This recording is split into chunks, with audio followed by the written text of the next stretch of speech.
Motivational Mondays is the perfect way to set the tone for your week. Everyone can use motivation.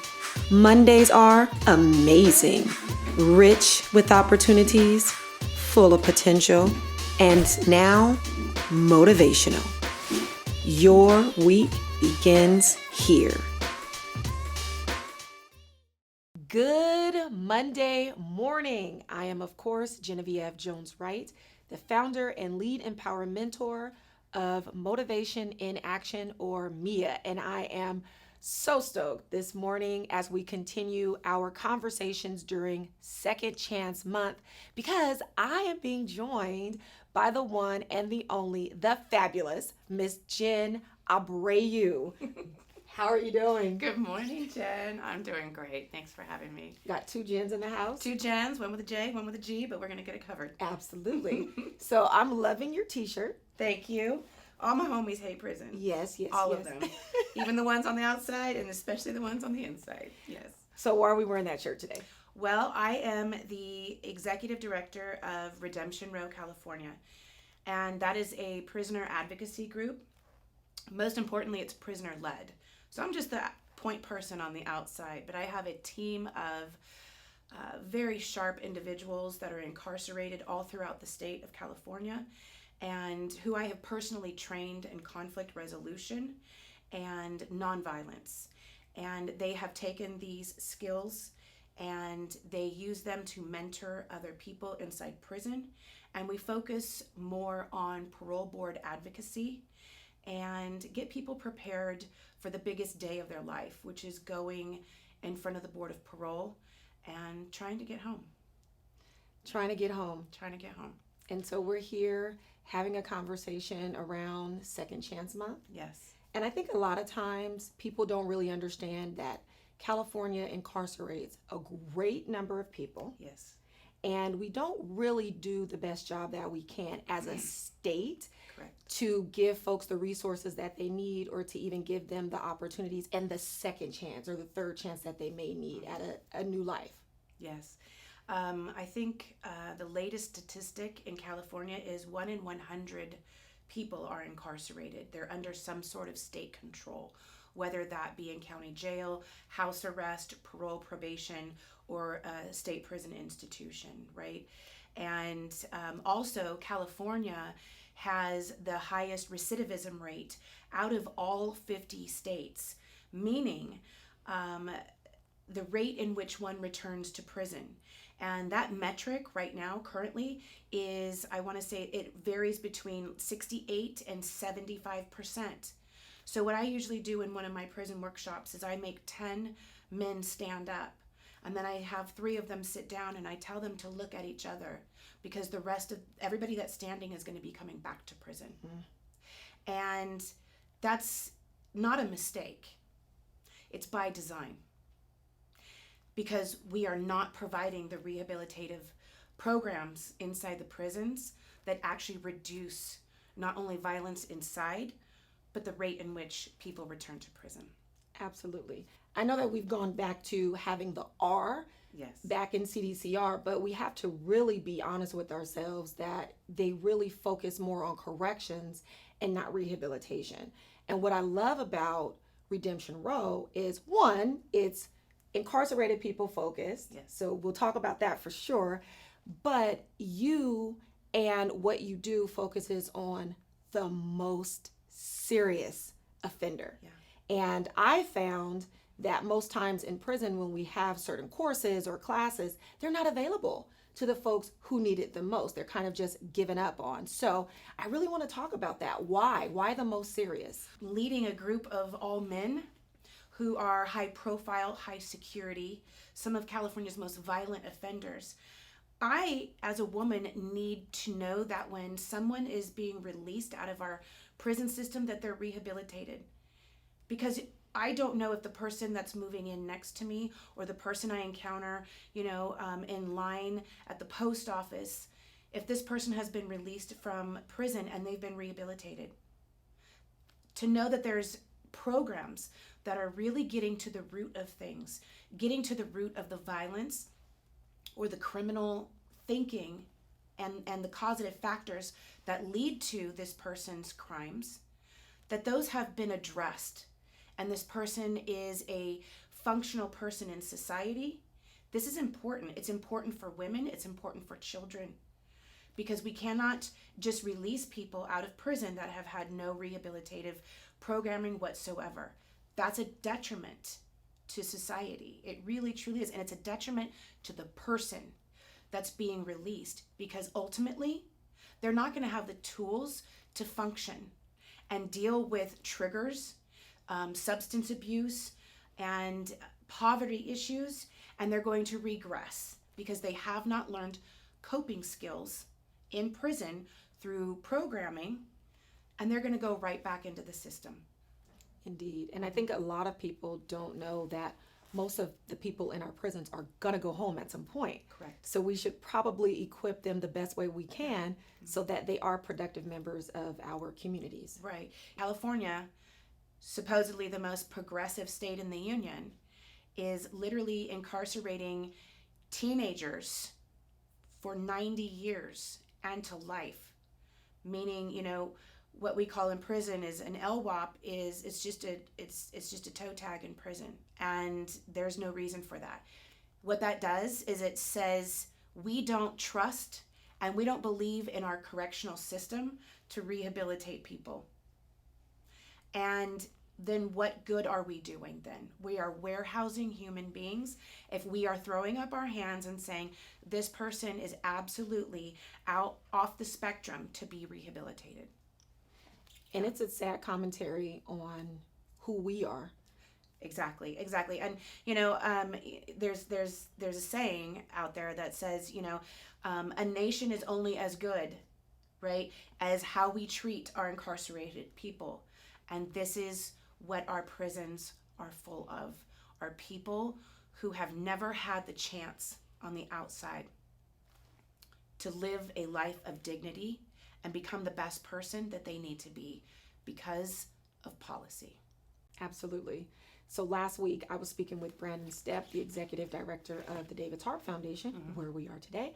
And we said, April is Second Chance Month. Can you talk about what you do inside where some of our youth are being held and housed and incarcerated? And he said, well, actually, I think that a lot of our youth never had a first chance. And it reminded me of what you just said. And one thing that I repeat all the time is that hurt people hurt people. Right. And when I was a public defender, I knew that the people I was representing that day were the victims yesterday. They were our young kids who were in our delinquency programs, in our delinquency courts, in our dependency courts. And we really have to own that as a state, as a community, as a society. What have we done to further break people, and why we see them in our prisons, and why our prisons are so over capacity? The chief component to their incarceration is poverty. It truly is. It comes down to the resources that they don't have in public schools. It comes down to substance abuse in the family, intergenerational trauma, intergenerational violence, and it is a repeated behavior that they cannot get out of. These men, and I use men because I've never had the opportunity to work in the women's facilities, but these men are truly victims by just being born into a system, in a throwaway system. And very rarely do I come across a privileged person in prison. So what's the focus? The focus is truly getting people home where they belong, getting individuals to tap into their own potential, to be able to articulate their self-awareness, their insight, their empathy, and their culpability. What we're doing is spending a lot of time with people so they can really understand why they're there and what it's going to take to be successful to stay out. That's the focus. The focus is decarceration. Yeah, no, I'm a very big advocate of restorative justice. Yes. And one thing that I know to be true is that the people who are the more serious offender gets the best benefit from restorative justice, Yes. as well as the person that they harmed. Right. And a lot of times our systems say, we're only going to restrict it to the least serious crimes, thinking that that's who you can better serve. And it's not true. It's actually the inverse. You get greater benefit when you actually extend these opportunities to those who have offended more seriously. When the system will not rehabilitate people, the prisoners will rehabilitate themselves. They will take matters in their own hands. And that's exactly what Redemption Row is about, is taking this in their own hands and saying, the system is not helping us, so we have to help each other, which is a fantastic display of solidarity. Because anybody that knows anything about jail and prisons knows it's the most segregated space that we have. It's all based on race. And when you have a group of individuals across racial lines and class lines and gender lines coming together and saying, okay, it's all of us. We need to band together. We are all going to make sure we all get out. We're going to uplift each other. That is where the true rehabilitation occurs. Well, you've given us a lot of powerful imagery. Thank you. And I love it. I love what you do. And it sounds like you're doing a lot of work in the area of emotional intelligence, which is something that we all need to have. But certainly when we're preparing people to come home and be back within community, I think that's a key to ending the recidivism rate that we have. And so kudos to you all for doing the hard work and the work that our systems are not really doing. Right. Yeah. So how did you get involved?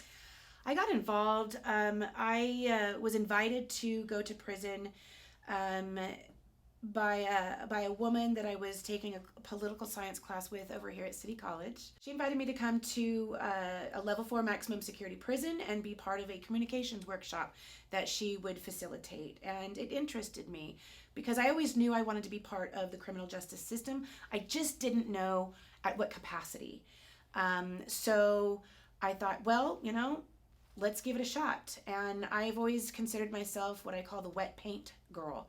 If there's a sign on the wall that says wet paint, that means nothing to me. Reading it, I will still go up and touch the wall to make sure that that's what it truly is. And so for me, being able to access the belly of the beast was an opportunity I could not let pass by. What is one thing, maybe two or three, that you would leave with our audience today to help them jumpstart their week on a positive or an inspiring note? So as I was starting my journey through prison rehabilitation and academics as well, I was doing a lot of reading by Mumia Abu-Jamal. And he became such an inspiration to me as being someone who was very active in the Black Panther Party and very active in restorative justice and highlighting the atrocities of the U.S. government on marginalized communities. And I wrote to him as he's incarcerated in Philadelphia for life. And I told him a little bit about what I'm doing in prison and how I was finding a lot of difficulty in where do I fit into the criminal justice system? How do I fit into academics? I was pursuing multiple degrees, and I'm not a very positive person. I've operated on a lot of negativity in my life. I had a lot of trauma in my background. So it was very difficult for me to find positive in my life. And a few months after I had sent that letter to him, and I never had any inclination that he would write me back, and he did. And he gave me the best piece of advice I've ever been given, and it changed the trajectory of my life, and it allowed me to look at things a lot different.